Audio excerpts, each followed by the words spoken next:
For centuries, the dominant economic paradigm has been built on the idea that more is always better. More production, more consumption, more profit, more wealth. More is better is hardwired into economic theory. This is why policymakers are obsessed with GDP growth. Rachel Reeves has said that growth is more important than net zero. Trump has said drill, baby, drill, prioritising economic growth while taking actions that will cause further climate devastation.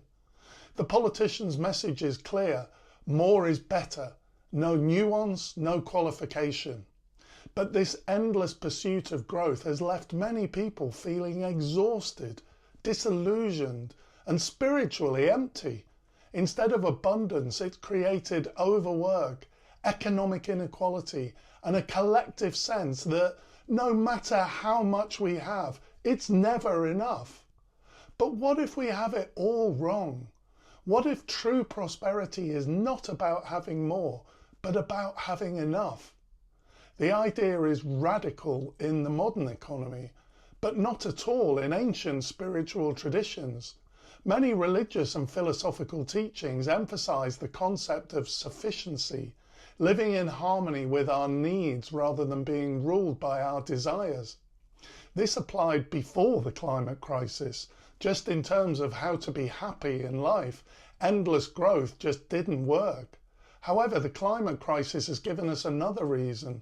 Environmental collapse has added a new urgency to the need to focus on enough rather than more. We just can't continue using the Earth's resources in such a wasteful and arrogant way. An economy based on enough rather than more would require profound changes, both in how we structure society and how we think about wealth, work, and success. The idea of sufficiency, that there is such a thing as enough, is profoundly threatening to the modern economic system. Why?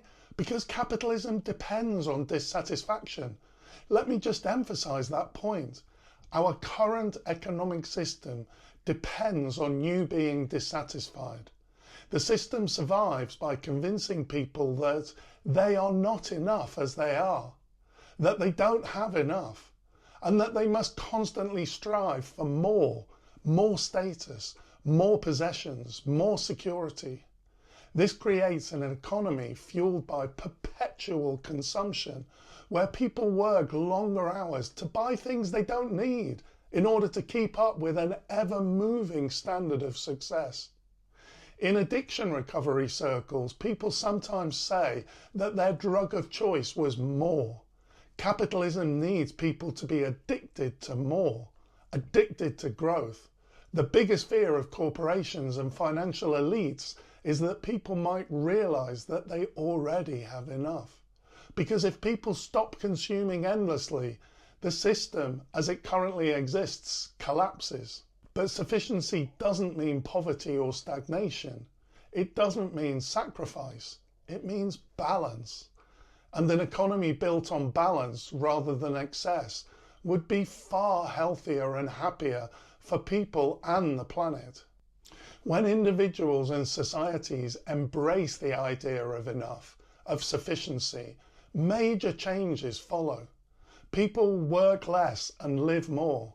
If people no longer chase endless consumption, they don't need to work themselves to exhaustion just to keep up.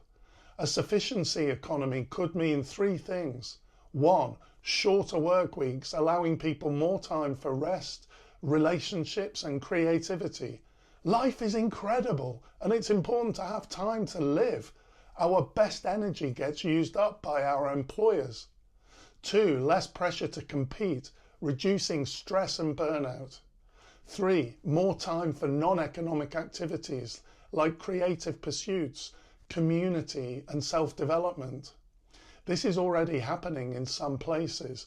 Various experiments have taken place around the world with reduced work hours, universal basic income trials and policies that prioritise well-being over GDP growth.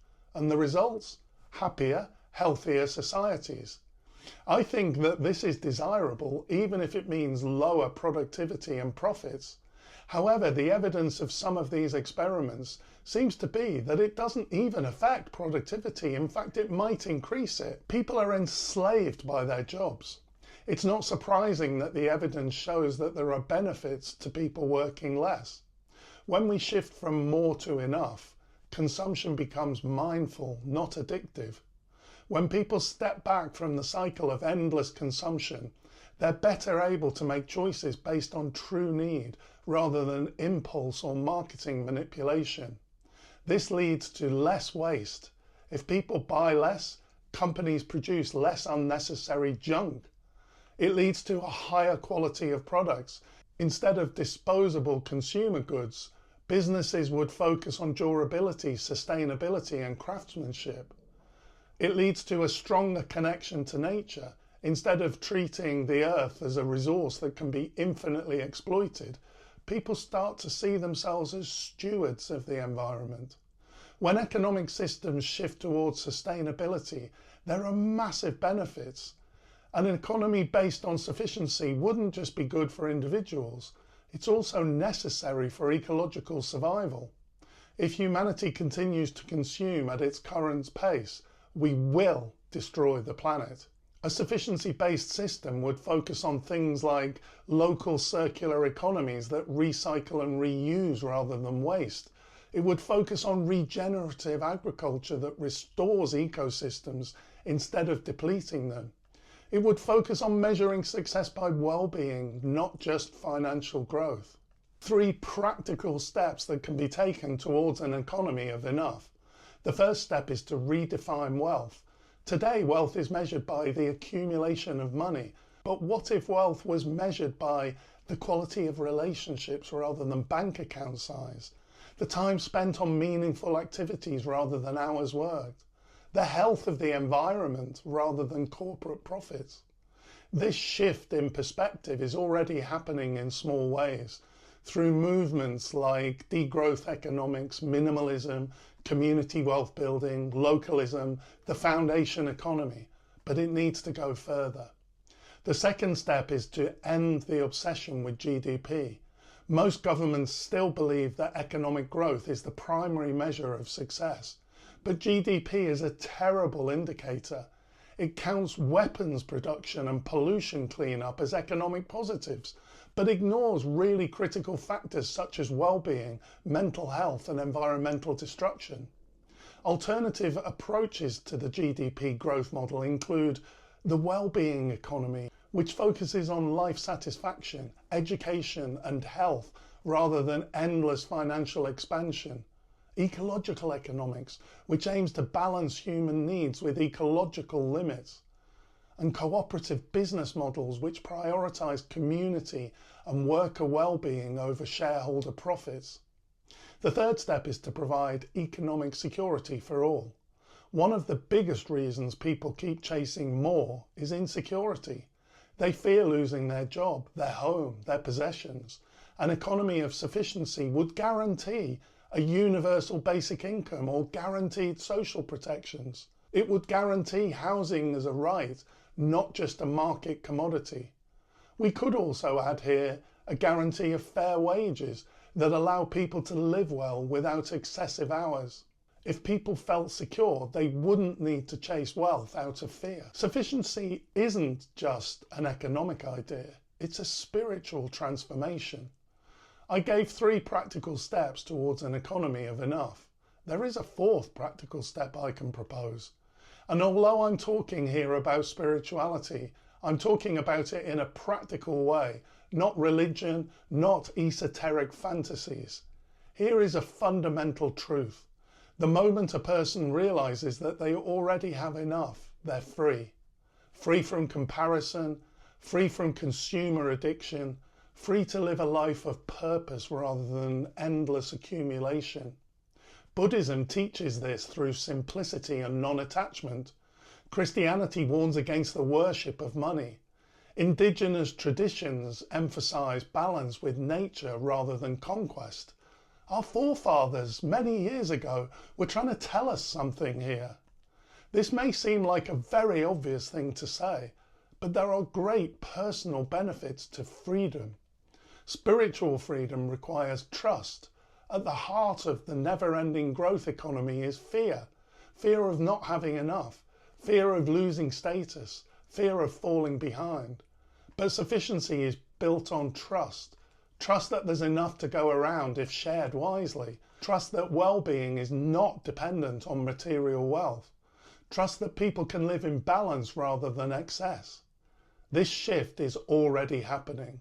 People are questioning whether bigger houses, fancier cars and relentless ambition actually lead to happiness. Many are turning to simpler living, local economies and deeper relationships over wealth accumulation. Trust comes through spiritual transformation. This isn't something that can be brought about by economic policymakers. To live life free of fear, to live life based on trust requires a personal spiritual transformation. There are many ways to bring this about. Religion does not have a monopoly on spirituality. However, it does require work. It requires work on ourselves, dealing with any trauma that we may have from the past, becoming self-aware, that we can see when we're being selfish and dishonest. This actually is the key to a new economy. Without a personal change so that people can be free of fear in their everyday lives, we will stay stuck in the capitalist fear-based system. The economics of enough is a powerful economic and spiritual idea. Enough is the new abundance. Wow, we really can change the world this way. Thanks for watching, and I'll see you next time.